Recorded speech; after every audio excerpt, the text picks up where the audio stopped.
Do you guys see that? You see that on the screen? That's exciting stuff. I am hyped.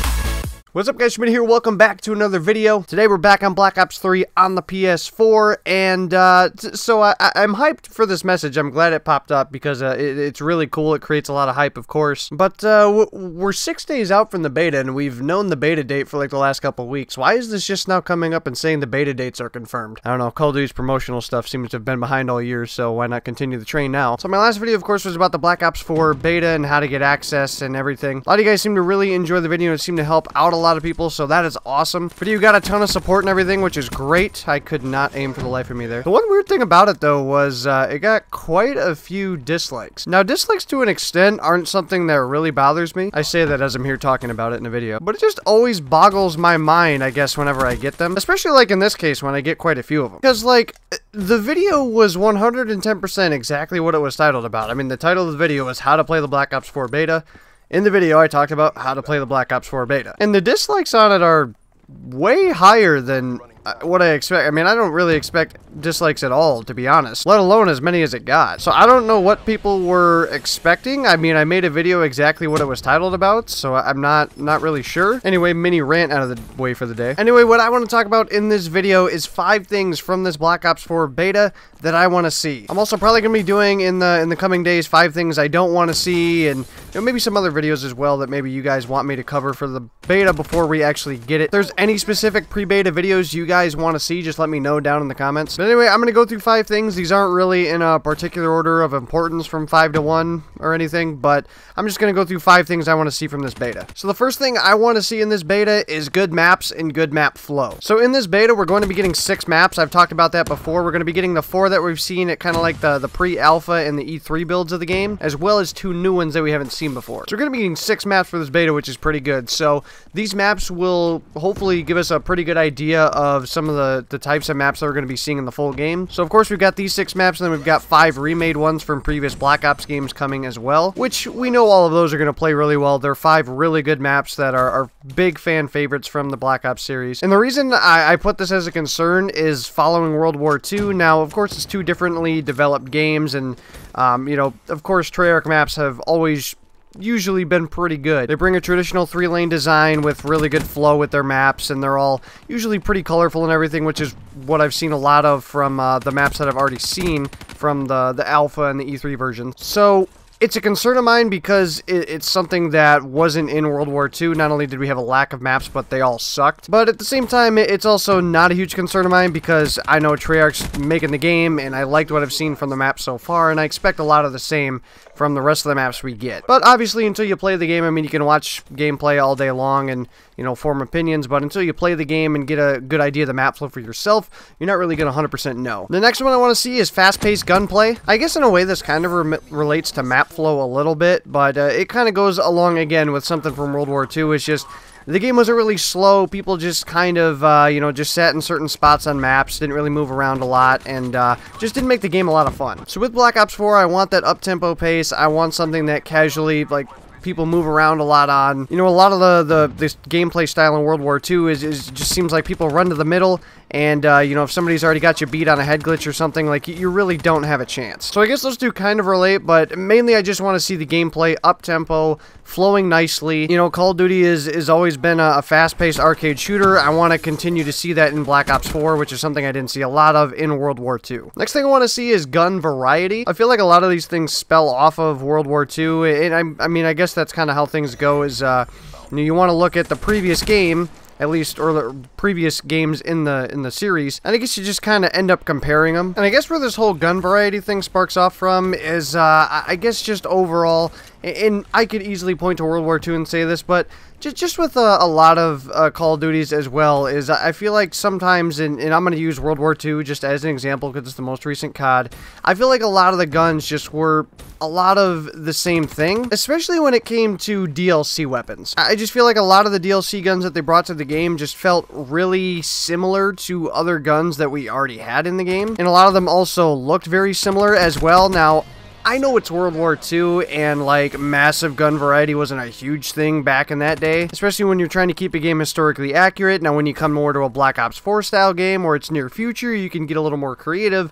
Obviously you have a lot more use for creativity and you don't have to limit yourself to certain things. But I want each gun to feel unique, feel different. Like I don't want to be like, oh well this is just like this gun, or oh this does, like I want it to be a fresh new experience with each gun I use. It also makes it much more of a learning experience too, because if you have to learn, like if guns are that significantly different from each other, you have to learn how to use each style of gun, rather than it just being like, you know, this is similar to another gun, or just being easily adaptable to other weapons, you know. I want it to feel rewarding when I can learn to use other guns, and I want guns to feel like that significantly different from other weapons. It's kind of a hard thing to explain, but if you guys have played World War II and you've gotten to use like a lot of the DLC weapons, you'll probably agree to the fact that they just feel like a lot of the other guns. And though this is something I want to see, it's not really a concern I have, because Treyarch went in depth in their community reveal event about how they were really just like taking weapon design and weapon stats and all that stuff just to a whole nother level. They were really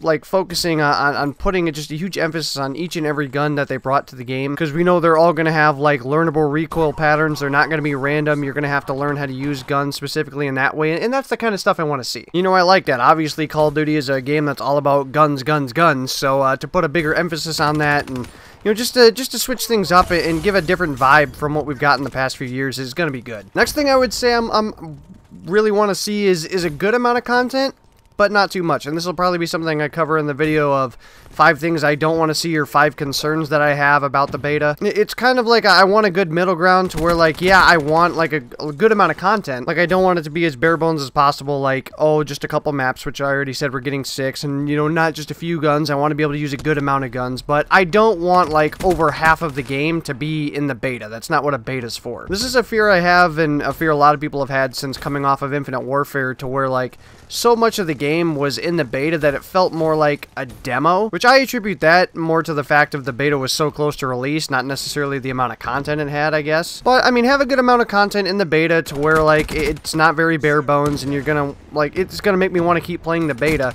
But also don't make it to, like, when it comes to release time, it's like, oh, I've used all this stuff, I've done all this stuff, like, and there's just nothing new. Like, I don't want to come to the launch of Black Ops 4 and say, whoa, I've already used half these guns. And I feel like we're going to be getting a lot more content than ever when it comes to the launch of Black Ops 4. So, even though it sounds like we're getting a lot of stuff, like we're getting 6 maps in the beta, I would say we're going to have more maps than we've ever had at the launch of Call of Duty due to that. And this stems to even, like, if you think about the specialists. I mean, we had 9 specialists in Black Ops 3, 10 if you count Blackjack. We've already had 8 revealed and playable to us via E3 and alpha builds and stuff. I would assume, just by general knowledge, I guess, or just I guess more than anything, that we're going to be seeing at least 1 or 2 more in the beta. I mean, I think that would be fair to assume that we'd get a little bit more content in the specialist department from the alpha into the beta. But, like, how many specialists are we going to be getting at launch of Black Ops 4 and even in future DLC? I mean, are we going to have like twice the amount of specialists in Black Ops 4 that we did in Black Ops 3? Because we only saw 4 specialists in the Black Ops 3 beta, and we ended up having 9 total plus Blackjack. We've already seen 8 in the alpha. Not really sure how many we're going to be seeing in the beta. I would guess 9 or 10. I don't know. I want a good amount of content, but I don't want it to be like over half of the game in the beta, if that makes sense. And the last thing, and this just may seem very generic, but I think I say it all the time with when I talk about video games and what I want to see. Just make it fun. This can't be stressed enough. Just make the game fun to play. We can talk all day long about what Call of Duties did things right. We can talk about if World War II did things right or did things wrong. But at the end of the day, like, if the game is fun to play, like, that's just really all that matters. Honestly, man, when you just simplify it and just look at everything in the grand perspective, the game just has to be fun or nothing else matters. Like, it doesn't matter what things the game does right or things the game does wrong. If you play the game and you don't have fun playing it, then nothing else matters. And I mean, that's kind of a subjective thing too, because some people have fun playing games. You know, some people don't like the same games that other people like. It's just how it is. But just make it a fun, enjoyable Call of Duty experience, and everything else will take care of itself from there. I mean, if we can step away from the beta after it's done and say, you know what, they could change some things here and there about maybe some certain things in the gameplay or some gun balance and stuff, which is almost sure to happen. But even though they're going to have to make changes and the beta is not going to be perfect, if we can step away from the beta and say, you know what, the game was fun and I definitely see the potential in the game going forward, especially at launch, then that's successful. Those are 5 of my things. I probably could do more as well, but those are just 5 things that come to mind to me. There's so many other things I could go over, but I just wanted to get a pretty generic list out there of 5 things that I want to see from it. I could go in depth about a lot of stuff too, but that's more so for the actual launch of the game than the beta necessarily. The beta is just to give us an idea of the game and what we could potentially see going forward. And man, I think it goes without saying that I want to see things like the beta working. I don't want to see it crashing. Like, I think that kind of stuff goes without saying. I don't really need to go over that. But I'm excited for this beta. From what I've seen from a lot of you guys, you're excited to play it as well. I saw some people asking about pre-order codes. You know, they were unsure about pre-ordering and were wondering, you know, maybe where else they could get some or whatever. If they do friend codes, I will be giving away some of them, if not all. I really don't know if they're going to be doing them or how many they're going to give. Black Ops 3 gave 2 friend codes, Infinite Warfare gave 5, and then I never got any from World War II. But yeah, assuming they do friend codes, I'm going to try and give some away to you guys. I don't know exactly how I'm going to do it or whatever, but I'll find some way. I don't know, you guys let me know down below what things you want to see from the beta. Some stuff you want to see. We'll save some stuff that you're concerned about or whatever for a future video. If you guys have any other videos you guys want to see leading up to the beta before we get it this coming Friday, drop them down below. I've got a couple in mind, but would definitely be open to doing a couple more. Alright, pulled up the dub. That's going to do it for today's video, guys. If you enjoyed, make sure to smack the Schmidt and like button down below. If you guys are new to the channel, looking forward to more video game content, you guys are in the right place. Hit the subscribe button down below as well, and turn those notifications on so you guys know when those videos go live. Like I said, leave your thoughts, all that stuff down below, what you want to see from Black Ops 4. But I hope you guys all have a good one. I will see you guys on another video. So long, everybody.